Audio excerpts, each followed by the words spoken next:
youtube.com/MugenLord. Subscribe to the channel for gaming news, updates, discussion, and live streams. Signing off. Hey guys, it's MugenLord here, and I'm back again with another video. And I just want to say that I just got finished closing the stream with you guys.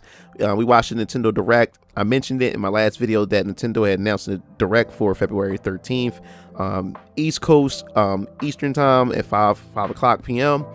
And I'm gonna say that I was satisfied with the Direct. I wasn't really expecting too much, just because I kept my expectations to the bare minimum. I wasn't expecting too much for the first Direct of 2019, because we're gonna have many more Directs to come, and plus in 4 months we do have E3 right around the corner. So I don't expect them to show off too much in this first Direct when we have E3 just around the corner.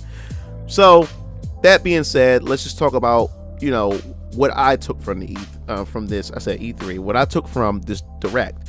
I was only going to just talk about the games that caught my interest, because there was a lot of stuff that they showed off, but I want to talk about the stuff that I really enjoyed and what I really liked.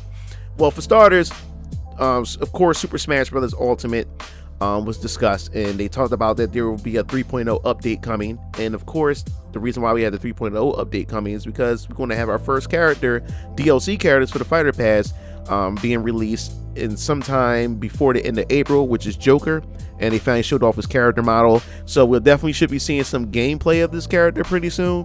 At least a trailer should be showing off maybe around March or beginning April. I assume that would be the case.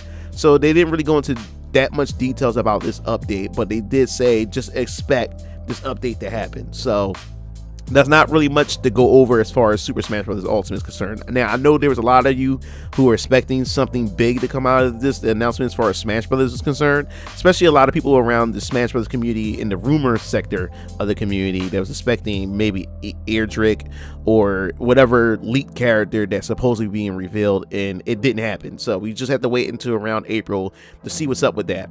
All right, so the next game, the game that caught my interest, is this game called Oninaki. Now, this game is pretty interesting to me, is because it's from the creators, and it's from Square Enix themselves, but it's from the creators who created Lost Sphere and I Am Setsuna. And this company, I think it's called Dream Factory, I believe it's called. What this company is trying to do is they really trying to bring back traditional RPGs, JRPGs back in the day, like games like Chrono Trigger, games like Secret of Mana, games like classic traditional turn-based Final Fantasy games. So they trying to relive that time period of when JRPGs was pretty much, I wouldn't say prime, but pretty much at its peak, you know. So they're back with an action RPG this time around, because the last two games, I Am Setsuna and Lost Sphere, was pretty much a traditional turn-based role-playing game that was inspired by Chrono Trigger in a way. So now they're stepping into the whole action RPG, something similar to the Secret of Mana series, and I'm interested to see where this is going to go. Is because this pretty much have a world like mechanic where you can switch between the dark world and the normal world and to save particular souls and everything. So I'm really interested to see where they go with this, and it seemed like from the visuals that they really upgraded a whole lot compared to the last two games from I Am Setsuna and Lost Sphere. So it seemed like that each time these guys develop a new game, the studio develop a new game, that the visuals get better and better and the character models get better and better. So I'm definitely want to see what they're going to do with this, and I'm looking forward to it. And hopefully we get a physical copy of the game. I really want a physical copy of it.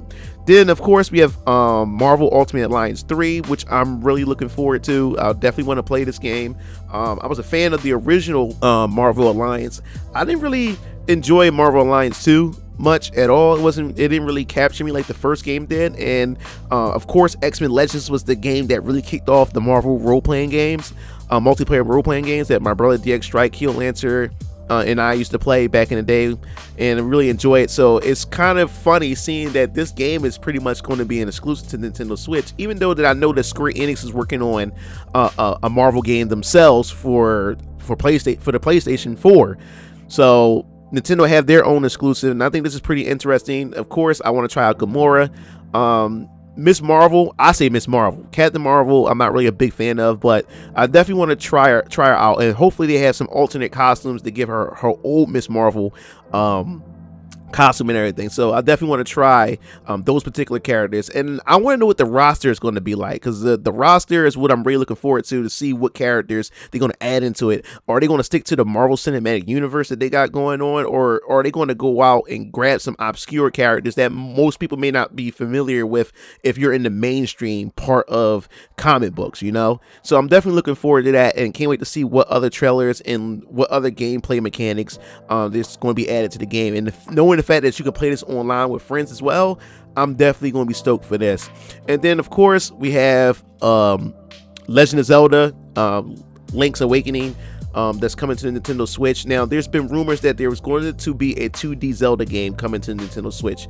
Not many people knew what it was. There was hints that there may be a Link's Awakening, and there was also rumors that there just might be a total like different original Zelda game, 2D original Zelda game that's just going to be just new to, I guess you say, to the Zelda timeline and everything. But of course it looks like they were correct in the rumors that we are getting Link's Awakening. Now the thing about Link's Awakening is that this is like one of the hardest, most challenging Zelda games I've ever played growing up as a kid, especially on the Game Boy. It's something about the Game Boy Zelda games compared to the console Zelda games. It was something about the handheld games of Zelda that was very challenging, very difficult. It really put your patience, put your puzzle solving and everything to the test.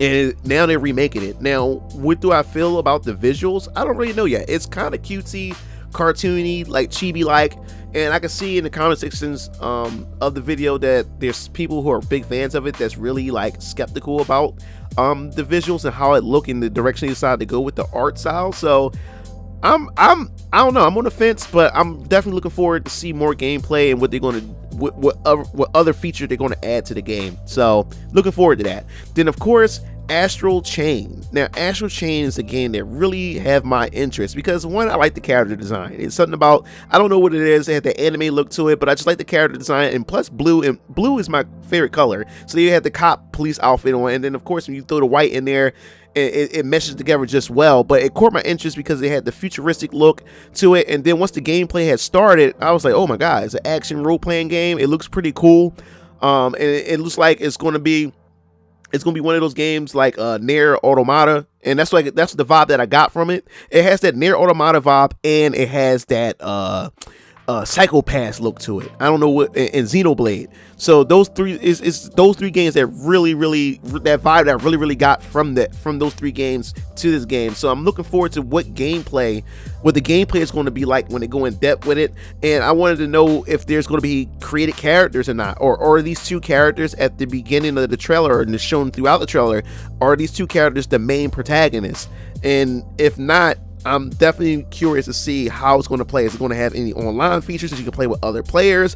Is it going to be a single player type of experience, or is it going to be like one of those games where you grind for loot? Like it's like one of those action RPGs where you can grind for loot and play with other players online. So I'm definitely curious to see what they do with this, and I'm glad that Nintendo is taking a chance bringing these different games over here. And it seems like role-playing games, JRPGs, it seems like that the Nintendo Switch is the home to most of these games when it comes to JRPGs, and so I'm glad that they're doing this. And I want to know if it is exclusive though. Is it exclusive to Nintendo Switch, or will it be coming to other consoles?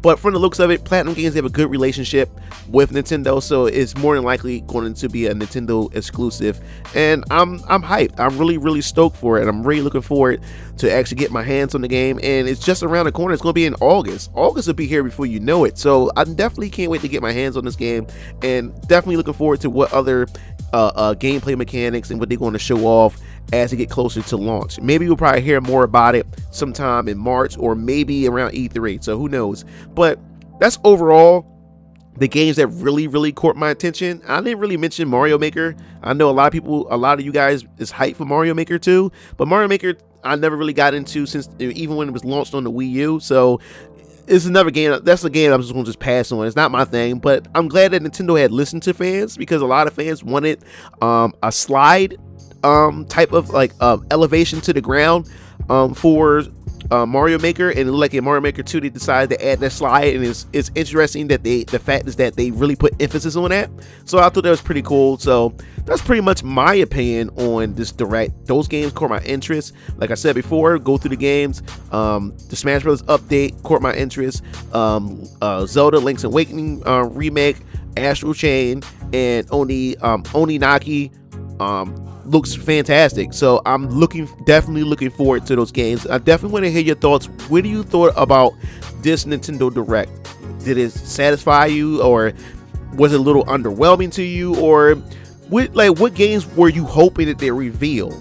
Definitely leave that in the comment section below. But that pretty much it. Make sure you like, favorite, share the video, subscribe to the YouTube channel, and also don't forget to hit that bell to be notified when I upload more videos in the future. This is MugenLord signing off. See you Game Fiends later. Peace out. It looks like you reached the end of the video. Well, while you're at it, check out some of my other discussion videos by clicking on the annotations below. And don't forget to follow me on other social media platforms to stay up to date with future content. Signing off.